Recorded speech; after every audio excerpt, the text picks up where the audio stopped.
তো নমস্কার বন্ধুরা, আরেকবার তোমাদেরকে স্বাগত জানাই আমার চ্যানেল লার্ন টু আর্নে। তো আজকে আমরা যে বিষয় নিয়ে আলোচনা করব সেটা কারেন্ট অ্যাফেয়ার্সের one of the most important topic. সেটা হচ্ছে national appointment in various field in India, অর্থাৎ ইন্ডিয়ার বিভিন্ন সংস্থায় কাদের কাদের নতুন অ্যাপয়েন্টমেন্ট বা নিয়োগ হলো।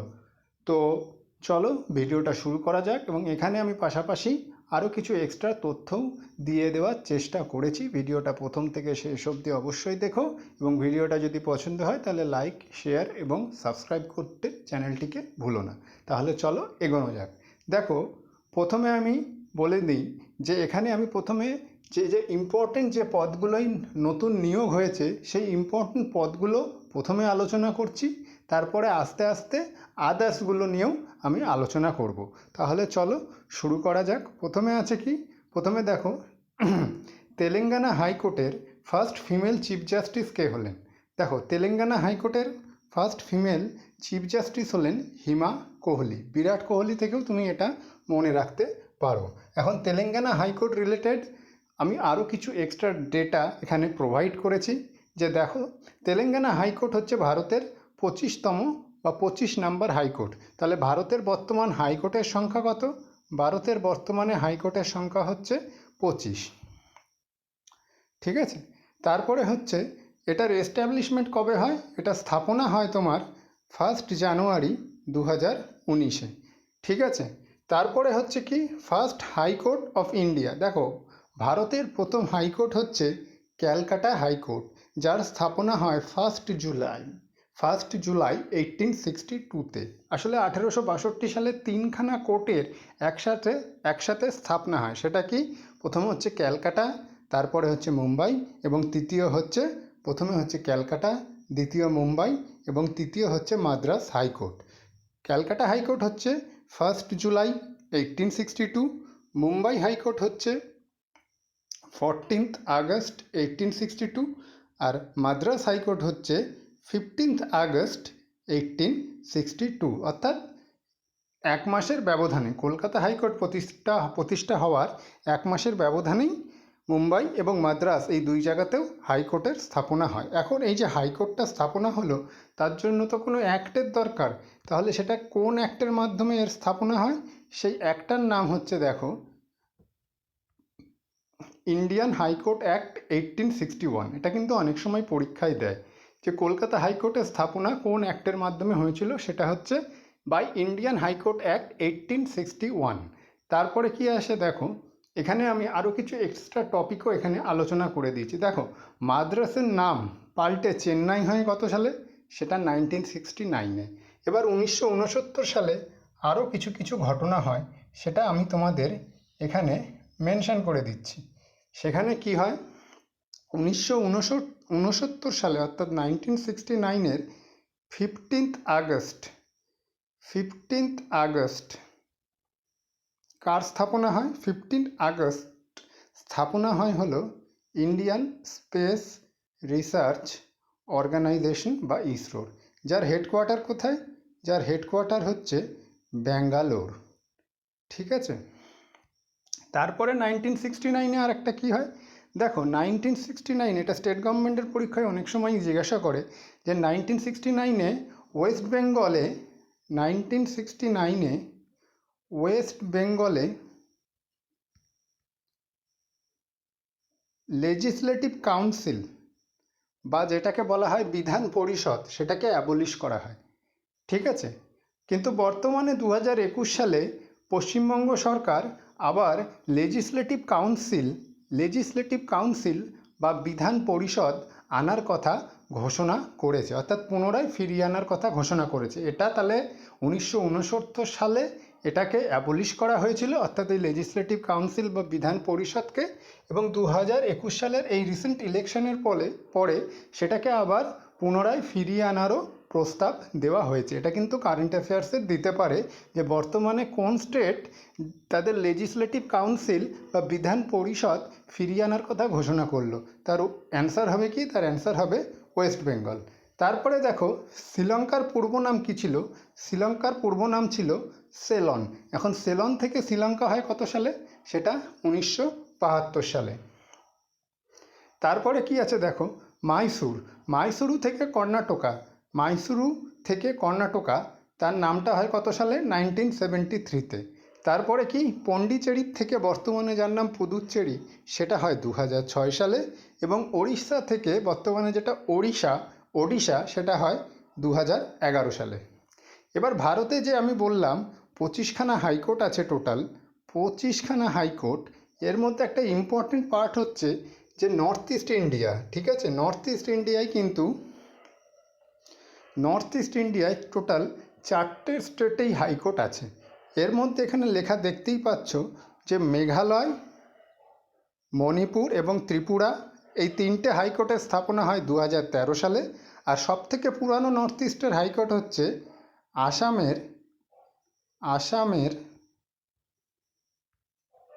আসামের গুয়াহাটি, অর্থাৎ ক্যাপিটাল যেটা আসামের গুয়াহাটি হাইকোর্ট। এখন অনেক সময় পরীক্ষায় প্রশ্ন দেয় যে কোন হাইকোর্টের জুরিসডিকশন বা এরিয়া সব থেকে বেশি। দেখো তাহলে তার উত্তর হবে তারও উত্তর হবে আসামের গুয়াহাটি হাইকোর্টের জুরিসডিকশন সব থেকে বেশি। এটা তোমরা চাইলে খাতায় নোট করেও নোট করে লিখে রাখতে পারো। তো এখানে কি তাহলে কি নর্থ ইস্ট ইন্ডিয়ার হাইকোর্ট কটা রাজ্যে আছে? টোটাল 4টে রাজ্যে আছে। সেটা কি? একটা হচ্ছে আসাম, একটা মেঘালয়, একটা মণিপুর এবং অপরটি কি ত্রিপুরা। আর তাহলে নেই কোথায়? নেই হচ্ছে অরুণাচল প্রদেশ, মিজোরাম এবং নাগাল্যান্ডে। ঠিক আছে, এবার চলো তাহলে পরবর্তী টপিকে যাওয়া যাক। তারপরে কি আছে দেখো, first female chief justice of any high court, সেটা কি? সেটা হচ্ছে লীলা শেঠ। তিনি কোন হাইকোর্টের ছিলেন? হিমাচল প্রদেশ হাইকোর্টের। তারপরে কি আছে? তারপরে আছে দেখো, first female justice of supreme court, সেটাকে first female justice of supreme court সেটা হচ্ছেন এম ফতেমা বিবি। এবার অনেক সময় প্রশ্ন দেয় যে এম ফতেমা বিবি কত সালে সুপ্রিম কোর্টের জাজ হয়েছিলেন। ঠিক আছে, সুপ্রিম কোর্টের জাজ কত সালে হয়েছিলেন সেটা হচ্ছে লিখে রাখতে পারো খাতায়, সেটা হচ্ছে 1989-এ। ঠিক আছে, এরপরে পরবর্তী স্লাইডে যাচ্ছি। সেটা হচ্ছে 2 নম্বর পয়েন্ট, সেটা হচ্ছে মণিপুর হাইকোর্টের চিফ জাস্টিস কে হলেন। দেখো মণিপুর হাইকোর্টের 2021 সালে চিফ জাস্টিস হলেন পিভি সঞ্জয় কুমার। ঠিক আছে, তারপরে কি আমি আগেই বলেছি যে নর্থ ইস্ট ইন্ডিয়ায় কোন স্টেটে হাইকোর্ট আছে? সেটা হচ্ছে আসাম, মণিপুর, ত্রিপুরা আর মিজোরামে। ঠিক আছে, এবার কি মণিপুর হাইকোর্টের চিফ জাস্টিস কে হলেন 2021-এ? সেটা হচ্ছেন পিভি সঞ্জয় কুমার। তারপরে দেখো ভারতের 48তম চিফ জাস্টিস কে হলেন। দেখো ভারতের 48তম চিফ জাস্টিস হলেন এনভি রামানা। তিনি কোন হাইকোর্টের আগে চিফ জাস্টিস ছিলেন? তিনি দিল্লি হাইকোর্টের চিফ জাস্টিস ছিলেন এবং পরবর্তীকালে সুপ্রিম কোর্টের জাস্টিস ছিলেন। ঠিক আছে, অর্থাৎ তিনি ভারতের চিফ জাস্টিস অফ ইন্ডিয়া হওয়ার পূর্বে তিনি দিল্লি হাইকোর্টের চিফ জাস্টিস হিসাবে তার ভূমিকা পালন করেছিলেন এবং সেখান দিয়ে তার পদোন্নতি হয়ে তিনি হাইকোর্টের জাজ ছিলেন এবং বর্তমানে তিনি সুপ্রিম কোর্টের চিফ জাস্টিস হলেন 48তম। এবার দেখো এই রিলেটেড আরও কিছু এক্সট্রা টপিক আমি এখানে আলোচনা করে দিয়েছি। সেটা দেখো, সেটা হচ্ছে 47তম সিজেআই অর্থাৎ চিফ জাস্টিস অফ ইন্ডিয়া। এই সিজেআই কথাটার মানে হচ্ছে চিফ জাস্টিস অফ ইন্ডিয়া। ঠিক আছে, তাহলে কি 47তম চিফ জাস্টিস কে ছিলেন ইন্ডিয়ার? সেটা হচ্ছেন শরৎ অরবিন্দ বোদবে। তিনি কোথাকার? মধ্যপ্রদেশের জব্বলপুর হাইকোর্টের তিনি পূর্বে চিফ জাস্টিস ছিলেন। তাহলে কি হাইকোর্টের তিনি চিফ জাস্টিস ছিলেন এবং সেখান দিয়ে তার পদোন্নতি হয়ে তিনি সুপ্রিম কোর্টের চিফ জাস্টিস হয়েছিলেন। কততম? না 47তম। তারপরে কি 46তম চিফ জাস্টিস অফ ইন্ডিয়া কে ছিলেন? দেখো 46তম চিফ জাস্টিস অফ ইন্ডিয়া ছিলেন কে? সেটা হচ্ছে রঞ্জন গগৈ। এই রঞ্জন গগৈ খুব ইম্পর্টেন্ট, কারণ একটাই কারণ এই রঞ্জন গগৈয়ের আমলেই বা Ranjan Gogoi chief justice of India থাকাকালীন ট্রিপল তালাক, জম্মু অ্যান্ড কাশ্মীর রিঅর্গানাইজেশন বিল, অর্থাৎ জম্মু অ্যান্ড কাশ্মীরকে দুই ভাগে জম্মু অ্যান্ড কাশ্মীর এবং লাদাখ এই দুই ভাগে যেটা ভাগ হয়ে যায়, দুখানা ইউনিয়ন টেরিটরি তৈরি হয়। আরেকটা হচ্ছে রাম মন্দির ভার্ডিক্ট। এই তিনটেই হয় কার আমলে? এই তিনটেই হয়, অর্থাৎ এই তিনটেই হয় হচ্ছে রঞ্জন গগৈয়ের আমলে। এবার রঞ্জন গগৈয়ের রিলেটেড কিছু টপিক আমি এখানে বলে দিয়েছি, ডিসকাস করে দিয়েছি। দেখো, সেটা হচ্ছে আসামের গুয়াহাটি হাইকোর্টের চিফ জাস্টিস ছিলেন কে? তিনি ছিলেন রঞ্জন গগৈ। শুধু তাই নয়, এখানে কিছু জায়গায় একটু মার্কিংয়ে প্রবলেম হয়ে গেছে। শুধু তাই নয়, নর্থ ইস্ট ইন্ডিয়া দিয়ে প্রথম চিফ জাস্টিস হন কে? নর্থ ইস্ট ইন্ডিয়া দিয়ে বা উত্তর পূর্ব ভারত থেকে কোন ব্যক্তি সর্বপ্রথম চিফ জাস্টিস হয়েছিলেন? তিনি হচ্ছেন এই রঞ্জন গগৈ। বর্তমানে ইনি কী আছেন? দেখো, বর্তমানে রাজ্যসভায় প্রেসিডেন্ট যে 12 জন প্রার্থীকে মনোনীত করতে পারেন, তাদের একজন হচ্ছেন, তাদের সেই রাজ্যসভার সেই মনোনীত প্রার্থীদের মধ্যে একজন বর্তমানে আছেন কে? তিনি হচ্ছেন ভারতের 46তম চিফ জাস্টিস রঞ্জন গগৈ। এখন এই যে 12 জনকে রাজ্যসভায় প্রেসিডেন্ট মনোনীত করতে পারে, সেটা 4টি সেক্টর থেকে তাদেরকে মনোনীত করা যায়। এই 4টি সেক্টর দেখো এখানে মেনশন করে দিয়েছি নিচে। সেটা কি? সেটা হচ্ছে সায়েন্স, আর্টস, লিটারেচার আর সোশ্যাল সার্ভিস। তাহলে কটা সেক্টর হলো? 4টে। কী কী? Science, arts, literature and social service. ঠিক আছে, তাহলে পরবর্তী স্লাইডে যাওয়া যাক। দেখো, আর 45তম চিফ জাস্টিস অফ ইন্ডিয়া কে ছিলেন? 45তম চিফ জাস্টিস অফ ইন্ডিয়া ছিলেন দীপক মিশ্র। ঠিক আছে, তারপরে আসছি কি সুপ্রিম কোর্ট ওরিয়েন্টেড কিছু টপিক আমি তোমাদের এখানে আলোচনা করে দিয়েছি এক্সট্রা। দেখো, সুপ্রিম কোর্ট অফ ইন্ডিয়ার স্থাপনা হয় 1 October 1937 by government of India act 1935। এখন এখানে একটা সবথেকে ইম্পর্টেন্ট টপিক হচ্ছে যে সুপ্রিম কোর্ট অফ ইন্ডিয়ার যখন স্থাপনা হয়েছিল, তখন সুপ্রিম কোর্ট অফ ইন্ডিয়ার নিজস্ব কোনো বিল্ডিং ছিল না। তার ক্রিয়াকলাপ বা তার কাজকর্ম ভারতের পার্লামেন্ট ভবন দিয়ে 1958 সাল অবধি করা হতো। ঠিক আছে, 1958 সাল অবধি সুপ্রিম কোর্টের প্রাথমিক কার্যালয় ছিল পার্লামেন্ট হাউস। ঠিক আছে, এবার এই পার্লামেন্ট হাউসের ডিজাইনারও আমি লিখে দিয়েছি। দেখো, সেটা হচ্ছেন দুজন। সেটা হচ্ছেন এডওয়ার্ড লুটেন্স বলে এক ভদ্রলোক, এবং অ্যাকচুয়ালি আর্কিটেকচার এডওয়ার্ড লুটেন্স এবং হারবার্ট বেকার। পার্লামেন্ট হাউসের কত থেকে কত সালের মধ্যে বানানো হয় সেটাও দেখো মেনশন করা আছে, 1921 থেকে 1927। আর একটা দেয়, সেটা হচ্ছে দিল্লি। পার্লামেন্ট হাউসের অবস্থান কোথায়? সেটা নিউ দিল্লিতে। এখন নিউ দিল্লিকে ডিজাইন করেছিলেন, নিউ দিল্লির ডিজাইনারও ছিলেন সেই এডওয়ার্ড লুটেন্স। ঠিক আছে, তারপরে হচ্ছে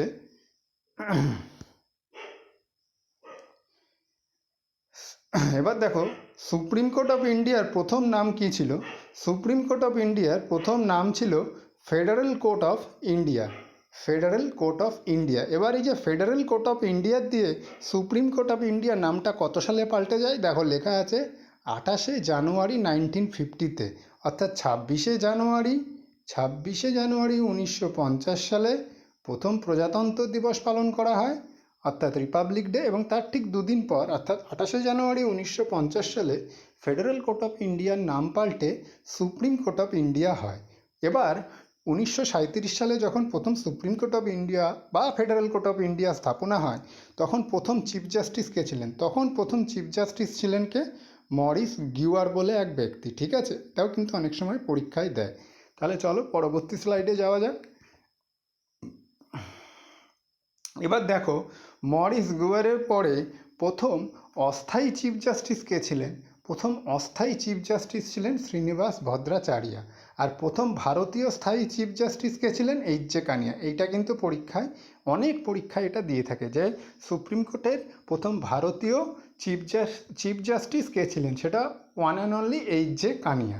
আর এই আরেকটা জিনিস দেখছো যে সেটা হচ্ছে, এটা লিখে রাখতে পারো খাতায়, আমি এখানে লিখিনি। সেটা হচ্ছে যে শ্রীনিবাস ভদ্রাচার্য দেখছো, এই ব্যক্তিটি, শোনো, তোমরা সকলেই জানো যে সেন্ট্রাল গভর্নমেন্টের বা স্টেট গভর্নমেন্টের পে কমিশন বলে একটা জিনিস আছে। পে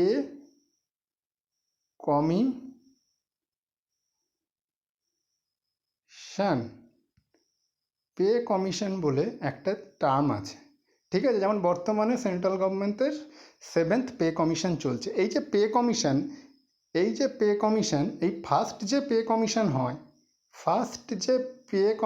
হয়, সেই পে কমিশনের চেয়ারম্যান কে ছিলেন? সেই পে কমিশনের চেয়ারম্যান ছিলেন এই শ্রীনিবাস ভদ্রাচার্য। বর্তমানে সেন্ট্রাল গভর্নমেন্টের কত নম্বর পে কমিশন চলছে? সেটা হচ্ছে 7th পে কমিশন চলছে।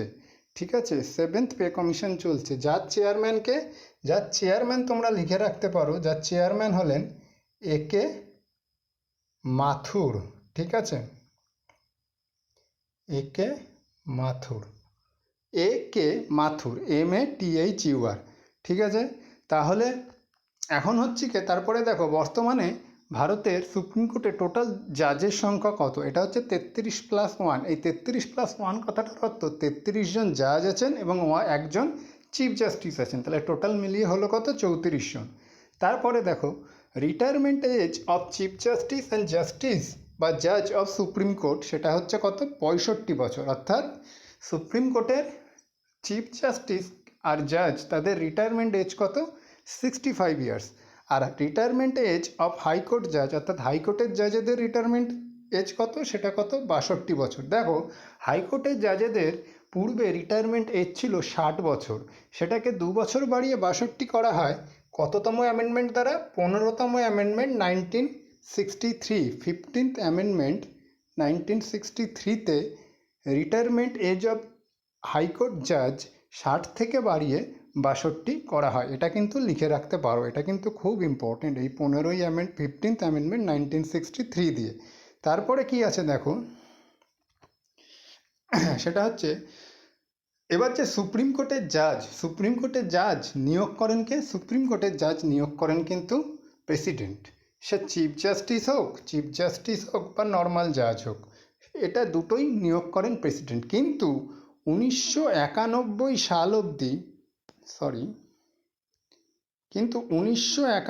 সাল অবধি এই যে সুপ্রিম কোর্টের জাজের নিযুক্তি হতো কার দ্বারা? সেটা হচ্ছে প্রাইম মিনিস্টার বা প্রধানমন্ত্রীর দ্বারা। ঠিক আছে, এবার হচ্ছে 4 নম্বর দেখো, 2 বছরের জন্য ভারতের চিফ স্ট্যাটিস্টিশিয়ান হলেন কে? 2 বছরের জন্য ভারতের চিফ স্ট্যাটিস্টিশিয়ান হলেন জিপি সামন্ত। ঠিক আছে, ছিলেন হচ্ছেন প্রবীণ শ্রীবাস্তব। চলো তাহলে পরবর্তী স্লাইডে যাওয়া যাক। দেখো এবার বর্তমানে তো চিফ স্ট্যাটিস্টিশিয়ান আছেন জিপি সামন্ত, ছিলেন কে? প্রবীণ শ্রীবাস্তব। এবং first chief statistician of India তিনি কে ছিলেন? তিনি ছিলেন, দেখো লেখা আছে, প্রণব সেন। এবার আয়ুষ্মান ভারতের নতুন চিফ এক্সিকিউটিভ কে হলেন? আয়ুষ্মান ভারতের নতুন চিফ এক্সিকিউটিভ হলেন RS শর্মা। আয়ুষ্মান ভারত এই প্রোগ্রামটা কত সালে লঞ্চ হয়? সেটা হচ্ছে 2018 সালে। এটাও তোমরা লিখে রাখতে পারো চাইলে। তারপরে দেখো ONGC বা oil and natural gas corporation, যেটা 1956 সালে যার এস্টাবলিশমেন্ট হয়, তার ইন্টারিম চেয়ারম্যান এবং MD-কে সেটা হচ্ছেন সুভাষ কুমার। এখন ONGCর হেডকোয়ার্টার কোথায়? ONGCর হেডকোয়ার্টার হচ্ছে দেরাদুনে। এই ONGCর এস্টাবলিশমেন্ট ইয়ার এবং হেডকোয়ার্টার এই দুটোও কিন্তু পরীক্ষায় আসে, তাই আমি এখানে এটা সাথে মেনশন করে দিয়েছি। তারপরে কি আছে দেখো 7 নম্বরে, এয়ারপোর্ট অথরিটি অফ ইন্ডিয়া। দেখো এয়ারপোর্ট অথরিটি অফ ইন্ডিয়া যার এস্টাবলিশমেন্ট ইয়ার আমি এখানে মেনশন করে দিয়েছি 1995। তার চেয়ারম্যান কে হলেন? তার চেয়ারম্যান হলেন সঞ্জীব কুমার। এর হেডকোয়ার্টার কোথায়? এরও হেডকোয়ার্টার হচ্ছে নিউ দিল্লিতে।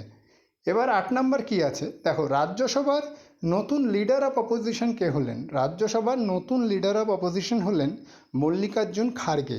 ইনি কোন পার্টির থেকে বিলং করেন? ইনি হচ্ছেন ইন্ডিয়ান ন্যাশনাল কংগ্রেস। এই ইন্ডিয়ান ন্যাশনাল কংগ্রেস পার্টির মল্লিকার্জুন খাড়গে রাজ্যসভার নতুন লিডার অফ অপোজিশন হলেন। তারপরে কি দেখো 9 নম্বরে, সেটা হচ্ছে এটা ডিটেক্টর হয়ে গেছে, actually director general of press information bureau বা PIB, সেটা কে হলেন? সেটা হলো জয়দীপ ভাটনগর। এটাও কিন্তু সমভাবে গুরুত্বপূর্ণ। দেখো PIBটা কী জিনিস, তোমরা যখন কোনো সেন্ট্রাল গভর্নমেন্টের কোনো মন্ত্রী, যেমন প্রধানমন্ত্রী বলো বা অন্য কোনো মিনিস্ট্রির কোনো মন্ত্রীকে বলো, যখন দেখবে যে টিভির সামনে তারা কোনো বক্তৃতা রাখেন বা প্রেস কনফারেন্স করেন, তখন তাদের পিছনে PIB বলে একটা কথা লেখা থাকে। এই PIB আর কিছুই না, এই PIB হচ্ছে প্রেস ইনফরমেশন ব্যুরো। এবং এই প্রেস ইনফরমেশন ব্যুরোর ডাইরেক্টর জেনারেল কে হলেন 2021 সালে? সেটা হচ্ছে Joydeep Bhatnagar.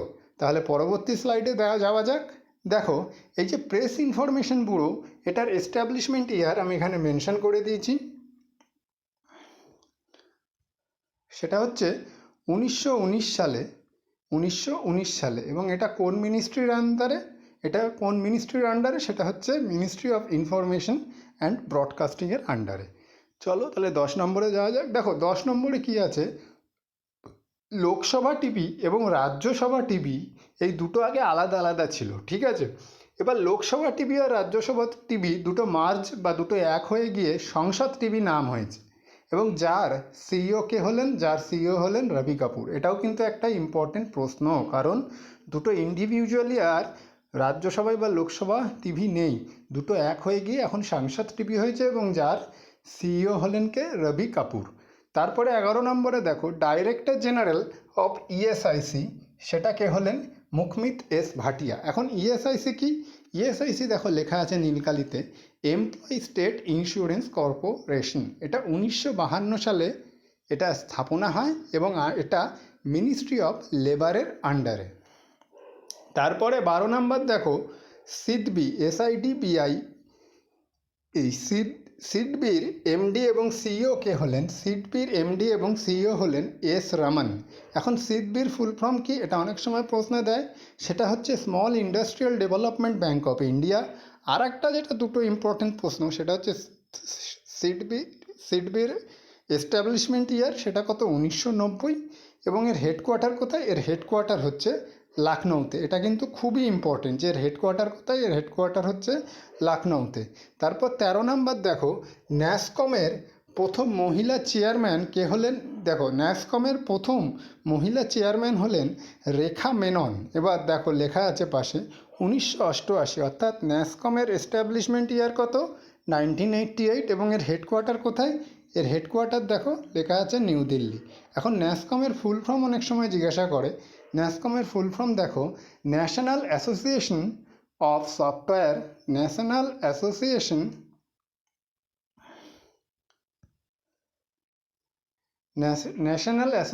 Of software and services company, ঠিক আছে। এবার 17 নম্বর কি, ফিনান্স সেক্রেটারি অফ ইন্ডিয়া কে হলেন, ফিনান্স সেক্রেটারি অফ ইন্ডিয়া হলেন টিভি সোমনাথন। ছিলেন হচ্ছে Ajay Bhushan Pandey. Revenue secretary of India কে হলেন, সেটা হচ্ছেন তরুণ বাজাজ। এগুলো কিন্তু প্রত্যেকটা ইম্পর্টেন্ট এক একটা ডেজিগনেশন, এখান দিয়ে একটা দুটো প্রশ্ন আসবে কারেন্ট অ্যাফেয়ার্স থেকে। এবং আমি পরবর্তীতে প্রথমে ইম্পর্টেন্টগুলো আলোচনা করে নিচ্ছি এবং পরবর্তীতে আদার্স যা কিছু খুচখাচ বেঁচে থাকবে সেগুলো আমরা আলোচনা করব। তবে মোস্ট ইম্পর্টেন্ট এইগুলোই, গোটা 30-40টা পড়লে আশা করি এখান দিয়ে একটা বা দুটো প্রশ্ন তোমরা অ্যাজ এ কারেন্ট অ্যাফেয়ার্স পাবেই। এবার হচ্ছে কি 16 নম্বর দেখো কে আছেন, 16 নম্বর হচ্ছে কমার্স সেক্রেটারি অফ ইন্ডিয়া কে হলেন, কমার্স সেক্রেটারি অফ ইন্ডিয়া হলেন বিভিআর সুব্রমণিয়াম। তারপরে কি আছে দেখো ন্যাশনাল হিউম্যান রাইট সেল বা NHRCর চেয়ারম্যান কে হলেন, চেয়ারম্যান হলেন অরুণ মিশ্রা বলে একজন। এখন দেখো NHRC, এটা আমি বললাম ন্যাশনাল হিউম্যান রাইট সেল, এর এস্টাবলিশমেন্ট ইয়ার দিতে পারে, এটা তোমরা চাইলে এখানে লিখেও রাখতে পারো, সেটা হচ্ছে কত, 1993, ঠিক আছে। তারপরে কি আছে দেখো, তারপরে 18 নম্বর আছে যে রিসেন্টলি যে ইলেকশনগুলো হলো, কোন কোন স্টেটে ইলেকশন হয়েছিল সেটা তোমরা চাইলে লিখে রাখতে পারো। সেটা হচ্ছে একটা আসাম, একটা ওয়েস্ট বেঙ্গল, একটা তামিলনাড়ু, একটা কেরালা, একটা পুদুচ্চেরি, ঠিক আছে। টোটাল 5খানা স্টেটে হয়েছিল, যার মধ্যে একটা হচ্ছে ইউনিয়ন টেরিটরি, সেটা হচ্ছে কি পুদুচ্চেরি। তারপরে দেখো তামিলনাড়ু সিএম কে হলেন বর্তমানে, তামিলনাড়ু সিএম হলেন 8 নম্বর, সেটাকে MK স্ট্যালিন। এখন MK স্ট্যালিনের পার্টির নামও অনেক সময় জিজ্ঞাসা করতে পারে, তাই আমি সেটা নিচে নীলকালি দিয়ে লিখে দিয়েছি। সেই পার্টির নাম হলো DMK বা দ্রাবিড়া মুন্নেত্রা কাঝাগম। সেটা কত সালে স্থাপনা হয়, 1949। কার দ্বারা, সেটা হচ্ছে CN আন্নাদুরাই দ্বারা, ঠিক আছে। তাহলে পরবর্তী স্লাইডে যাওয়া যাক। দেখো এই যে ডিএমকে আসার আগে তামিলনাড়ুতে পাওয়ারে কে ছিল সেটাও আমি এখানে মেনশন করে দিয়েছি, অর্থাৎ যে অপোজিশন তার নাম হচ্ছে কি AIADMK বা অল ইন্ডিয়া আন্না দ্রাবিড়া মুন্নেত্র খাজাগাম। মুন্নেত্র খাজাগাম কথাটা মনে রাখলেই বাকিটা তোমাদের এমনিই চলে আসবে। এটা কত সালে এর স্থাপনা হয় দেখো, এর স্থাপনার ডেট লেখা আছে 1972, কার দ্বারা? MG রামাচন্দ্রর দ্বারা। এবার দেখো এখান দিয়ে আর একটা ইম্পর্টেন্ট কারেন্ট অ্যাফেয়ার্স আমি তলায় লিখে দিয়েছি, যে সেটা হচ্ছে চেন্নাই সেন্ট্রাল রেলওয়ে স্টেশন, যেটা তার নাম পাল্টে MG রামাচন্দ্রন নামে করার প্রস্তাব দেওয়া হয়েছে। এখনও চেঞ্জ হয়নি, বাট খুব শীঘ্রই সেটা চেঞ্জ হয়ে যাবে। এটা কিন্তু একটা কারেন্ট অ্যাফেয়ার্সের ইম্পর্টেন্ট প্রশ্ন।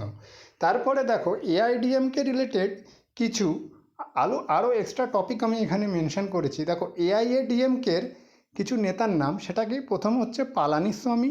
এই পালানিস্বামী কে ছিলেন? পালানিস্বামী হচ্ছেন তামিলনাড়ুর CM, অর্থাৎ রিসেন্ট ইলেকশনের আগে যে CM ছিলেন তার নাম ছিল কি? পালানিস্বামী, ঠিক আছে। আরেকজন ছিলেন পানিরসেলভাম, জয়ললিতা, শশিকলা, এরা সব AIADMK পার্টির থেকে বিলং করে। তারপরে দেখো 19 নম্বর পুদুচ্চেরি CM কে হলেন? দেখো পুদুচ্চেরি CM হলেন এন রেঙ্গাস্বামী বলে একজন ভদ্রলোক। এখন ইনি কোন পার্টির থেকে বিলং করেন? তিনি ইউপিএ পার্টি, যেটা হচ্ছে অ্যাকচুয়ালি কংগ্রেসের জোট। এই ইউপিএ এর ফুল ফর্ম হচ্ছে, তোমরা চাইলে লিখে রাখতে পারো, ইউনাইটেড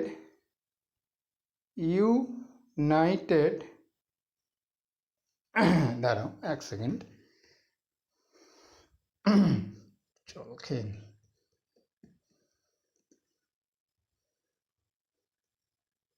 হ্যাঁ, সেটা হচ্ছে ইউনাইটেড প্রোগ্রেসিভ অ্যালায়েন্স। কি? ইউনাইটেড প্রোগ্রেসিভ অ্যালায়েন্স, ঠিক আছে। আবার দেখো 20 নম্বর কি আছে? আসামের CM। দেখো আসামের CM হলেন হেমন্ত বিশ্ব শর্মা। এটা কিন্তু পরীক্ষায় দিতেই পারে। আসামের CM কে হলেন? আসামের CM হলেন হেমন্ত বিশ্ব শর্মা। তিনি কোন পার্টির থেকে বিলং করেন? তিনি NDA বা বিজেপি যেটাকে বলা হয়, সেটা কি? সেটা হচ্ছে ন্যাশনাল, যার ফুল ফর্ম কি? যার ফুল ফর্ম হচ্ছে ন্যাশনাল ডেমোক্রেটিক অ্যালায়েন্স, ঠিক আছে। তাই একটা কি? একটা হচ্ছে ইউনাইটেড প্রোগ্রেসিভ অ্যালায়েন্স, যেটা কংগ্রেসের, আর বিজেপিরটা কি? সেটা হচ্ছে NDA বা ন্যাশনাল ডেমোক্রেটিক অ্যালায়েন্স। আশা করি বন্ধুরা তোমাদের ভিডিওটি ভালো লেগে থাকলে অবশ্যই লাইক, শেয়ার এবং সাবস্ক্রাইব করো, এবং এর দ্বিতীয় পার্ট খুব শীঘ্রই আমি তোমাদের সামনে নিয়ে আসবো। ততক্ষণের জন্য অসংখ্য ধন্যবাদ। Thank you.